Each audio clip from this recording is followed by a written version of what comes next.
There's a date sitting in the middle of last year that most people scrolled straight past without a second thought. October 14th, 2025. No product launch, no keynote, no press conference. Just a line on a support calendar page nobody reads, marking the day Microsoft would stop sending free security updates to Windows 10, the operating system running on more computers than any other in human history. On its own, that sounds like routine software housekeeping, the kind of life cycle footnote that happens every few years and barely registers outside of IT departments. But this particular cutoff didn't play out like the routine ones before it. This one had a trapdoor built into it, one Microsoft never advertised as a trapdoor. And in the months since that date came and went, that trapdoor has quietly funneled more ordinary, non-technical people toward Linux than 2 straight decades of open source advocacy ever managed to on their own. And the strangest part of the whole story is that the second larger drop through that same trapdoor is scheduled to happen in a matter of weeks, whether anyone is paying attention to it or not, on a date already sitting in plain sight on Microsoft's own support pages for anyone who bothers to go looking for it. To understand why this specific end of support date turned into something bigger than the ones before it, you need to understand what made Windows 11, the operating system everyone was theoretically supposed to move to instead, different from every previous Windows upgrade in one crucial way. When Microsoft released Windows 11, it attached a set of hardware requirements far stricter than anything the company had ever enforced before. A security chip called TP-In 2.0, support for UEFI Secure, boot, and a processor no older than roughly Intel's 8th generation or AMD's 2nd generation Ryzen chips.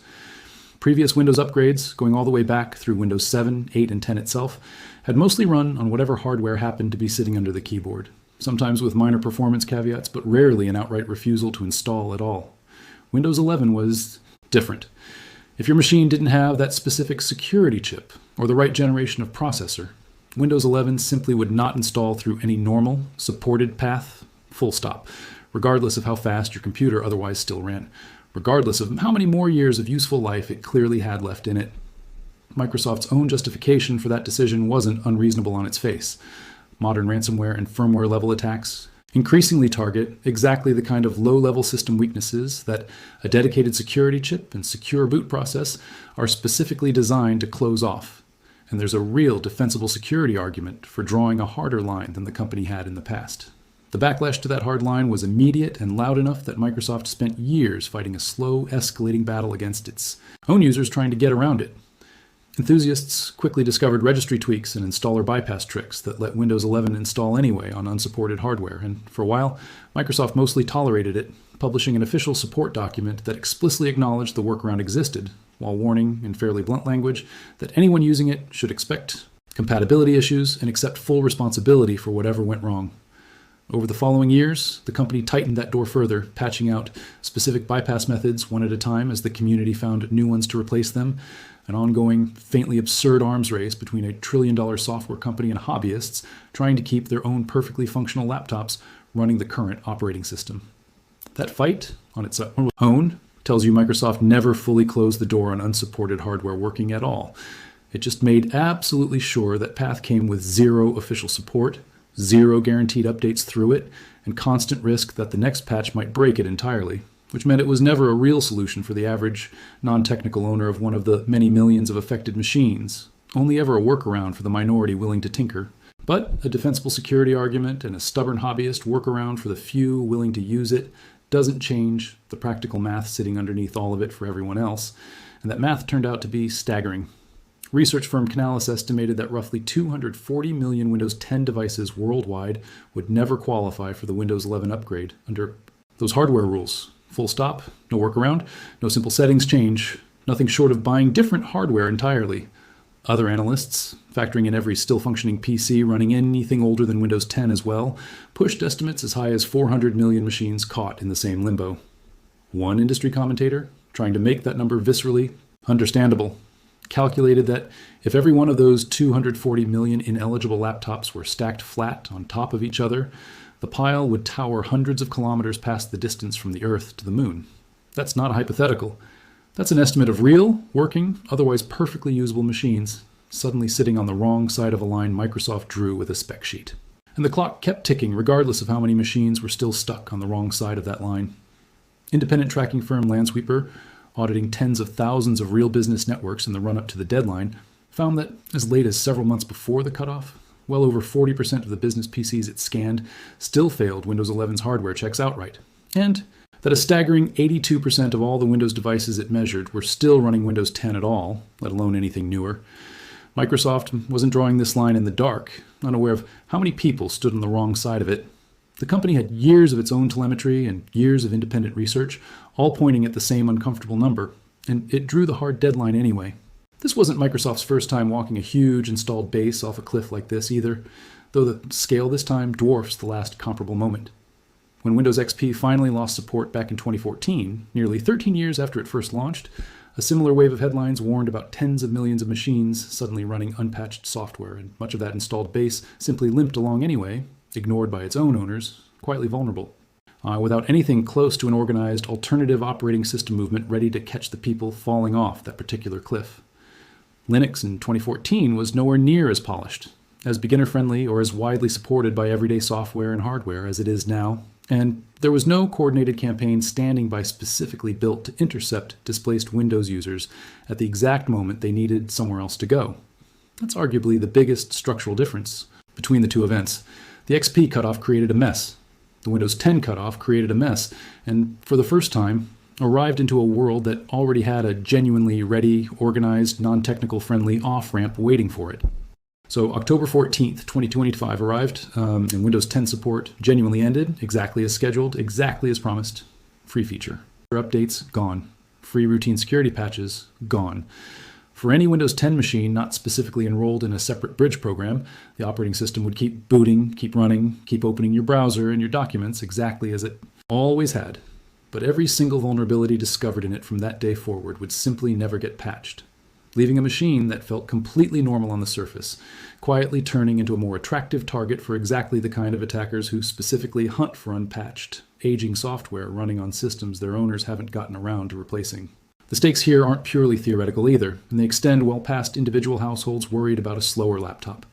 Security researchers have long pointed out that healthcare providers and educational institutions, sectors notorious for running years of legacy software on tight budgets and thin IT staffing, sit disproportionately exposed whenever a major operating system cutoff like this one arrives, precisely because those are the organizations least able to simply write a check for hundreds of new machines on short notice.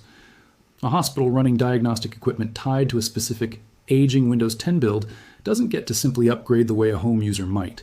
And every unpatched vulnerability sitting on that network from October 2025 onward is one more opportunity for exactly the kind of ransomware attack that has already crippled hospital systems elsewhere in recent years. Microsoft did offer a bridge, to be fair, and it's worth walking through exactly how that bridge worked, because the mechanics of it tell you almost as much about this story as the deadline itself, and reveal a company that understood exactly how large and how unhappy the stranded population was likely to be. The Consumer Extended Security Updates Program, ESU for short, would keep security. You'd-only patches flowing to enrolled Windows 10 devices for one additional year, through October 13th, 2026. Getting in the door, though, wasn't as simple as flipping a switch. Microsoft offered 3 separate paths to enroll. Pay roughly $30 outright, redeem 1,000 Microsoft Rewards points if you happen to have been quietly accumulating them through years of small purchases and searches, or in the option Microsoft positioned as the free path, sync your PC's settings to a Microsoft account through its cloud backup feature.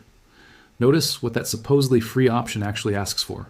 Not money, but your account, your cloud sync, your data, tied to the exact same Microsoft ecosystem this channel has already spent an entire video unpacking. The ads, the telemetry, the subscription funnel sitting one layer beneath the operating system itself. There was no path through this deadline that didn't cost you something, whether that something was $30, a mountain of loyalty points, or a little more of your own data handed over to the very company asking you to hand it over. And even that bridge was never meant to be permanent. It was always explicitly, deliberately temporary, a single extra year.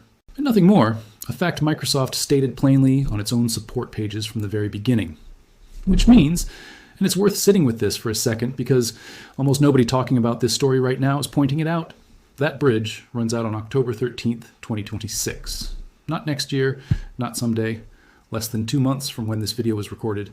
Every single person who took the safe, cautious, wait-and-see option 12 months ago, the ones who paid the $30 or handed over their account rather than confronting the hardware question head-on, is about to hit the exact same wall all over again, except this time, there's no announced second bridge waiting on the other side of it, no quiet Microsoft blog post promising one more year if you're patient a little longer. Whatever happens to those machines after October 13th, 2026, happens with no further safety net at all, unless Microsoft changes course between now and then in a way it has given absolutely no public indication of planning to. Into that gap, into that exact moment where Microsoft offered exactly 3 official doors: upgrade your hardware, pay for a temporary reprieve, or accept the risk of running unpatched, a 4th door opened. 1. Microsoft never put on its own support page at all, and it's the door this video is actually about. It wasn't even the only alternative door available either. Google's own Chrome OS Flex, a free tool that repurposes old Windows and Mac hardware into lightweight Chromebook-style machines, saw its own renewed attention around the same window, offering yet another path for anyone whose needs were simple enough, mostly browsing, email, and cloud-based work, to sidestep the Windows 11 hardware wall entirely. But it's Linux, in its many distributions, that captured the deepest, most organized, most enthusiastic slice of that displaced audience, precisely because a genuine, dedicated campaign had already spent months building the on-ramp specifically for them. In May 2025, months before the deadline even arrived, a global open-source initiative called End of 10 launched with a simple, almost provocative pitch. Don't throw away a perfectly working computer just because Microsoft wants you to buy a new one. The name itself was a deliberate play on the deadline it was built around, chosen specifically so that anyone searching for help with their own approaching cutoff would run straight into the campaign's own materials. The campaign's entire framing was built around 4 ideas working together. Sustainability, since a working laptop headed for a landfill is waste regardless of what operating system it's running. Affordability, since a family or a small business facing hundreds of dollars in new hardware costs suddenly has a genuinely free alternative sitting right there. Privacy, tapping directly into the same unease this channel has already documented around how much of modern Windows quietly collects and monetizes, and something the campaign called digital independence, the idea that owning your own computer should mean actually controlling what runs on it.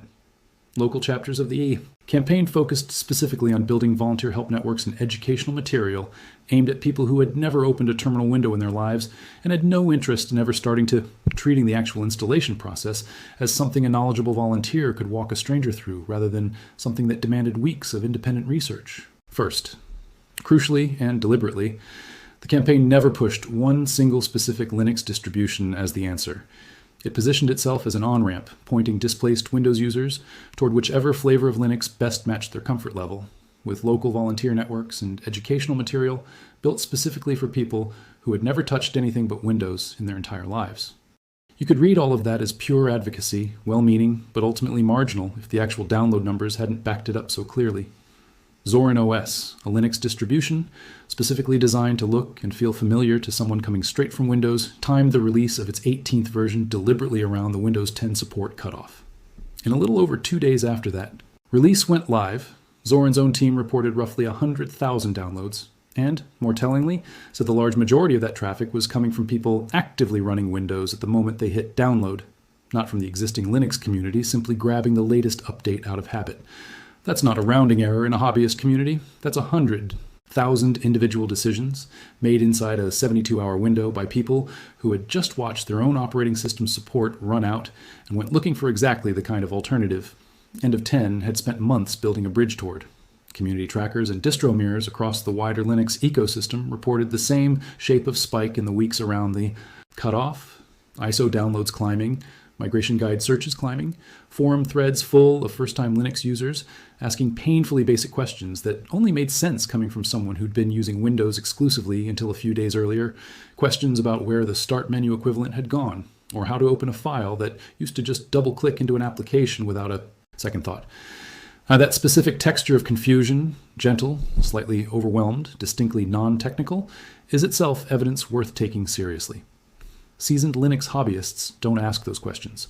People who spent a decade never once needing to think about their operating system, forced into thinking about it for the first time in years, ask exactly those questions. Zoom out to the broader numbers tracking this shift over a longer stretch of time, and the picture holds.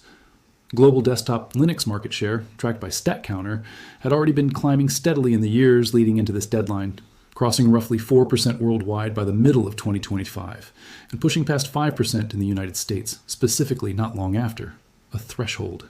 That would have sounded almost fanciful to anyone following these numbers a decade earlier. back when Linux's desktop share sat stubbornly parked below 2% for years at a stretch with barely any movement at all. Those numbers sound small sitting next to Windows' overwhelming overall share, and it's worth being honest that they are still small in absolute terms.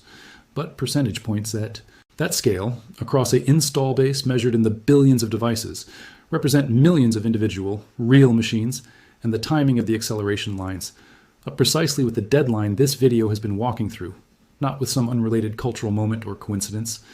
It's worth pausing here to be fair to the skeptical rid on all of this, because download numbers and forum chatter aren't automatically the same thing as a permanent, lasting migration, and it would be dishonest to pretend otherwise.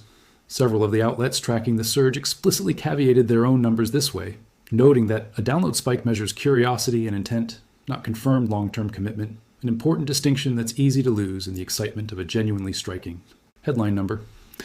Plenty of people who grabbed a Zorin OS ISO in that first week almost certainly booted it once, poked around for an afternoon, found something unfamiliar or frustrating, and quietly went back to Windows, or paid the $30 for ESU instead, or simply bought a new Windows 11 machine and moved on with their lives without a second thought about any of this. Genuine year-over-year retention data, the kind that would prove this was a permanent shift rather than a temporary spike of curiosity, takes far longer than a few months to actually measure with any confidence. And nobody serious is claiming Windows has been dethroned. It hasn't been, not remotely, and treating a single download spike as proof of a completed revolution would be exactly the kind of overclaiming this channel tries hard to avoid. But here's what makes this moment different from every previous round of Linux enthusiasm that eventually fizzled back out on its own. Every earlier, this is finally the year, cycle in Linux's history was driven by Linux itself trying to pull users in, better software, cheaper pricing, appeals to principle, all genuinely worthwhile but all optional, easy for an ordinary user to simply ignore if Windows kept working fine for them, filed away as something to maybe look into someday, a someday that for most people never actually arrived. This time, the push came from the opposite direction entirely. Microsoft itself, through an entirely deliberate hardware policy decision made years in advance, drew a hard line that stranded somewhere between 240 and 400 million machines on the wrong side of it, then set a real calendar deadline, then built a bridge explicitly designed to be temporary and nothing more, a bridge that itself expires in a matter of weeks from right now. Nobody at Microsoft sat in a room and decided their explicit goal was growing Linux's market share. That was never the intent behind any of this. But intent and effect are two different things, and the effect, whether anyone in Redmond wanted it or not, was to manufacture the exact set of conditions, real deadline, real cost, real hardware wall, real fear of running unprotected, that campaigns like End of 10 had been waiting years for the chance to actually capitalize on. So where does that leave things? Right now, in the narrow window this video is actually being recorded in, the first wave already happened. Documented, measurable, real. The download spikes, the forum traffic, the millions of machines that quietly slipped past their support deadline, running an operating system nobody's patching anymore. But the second wave, the one nobody's fully reckoned with yet, is sitting less than 2 months away on October 13th, 2026, when the ESU bridge that bought a whole additional year of borrowed time simply runs out, for good, with nothing announced to replace it. Every person who paid the $30, redeemed the rewards points, or handed over their account information to buy themselves exactly one more year, is about to face the identical choice they thought they'd already solved. Buy new compatible hardware, accept running an operating system with zero ongoing security, support it all, or finally take the door Microsoft never put on its own support page in the first place. Given what already happened the first time this exact choice landed on millions of desktops at once, there's very little reason to expect this next deadline to pass any more quietly than the last one did.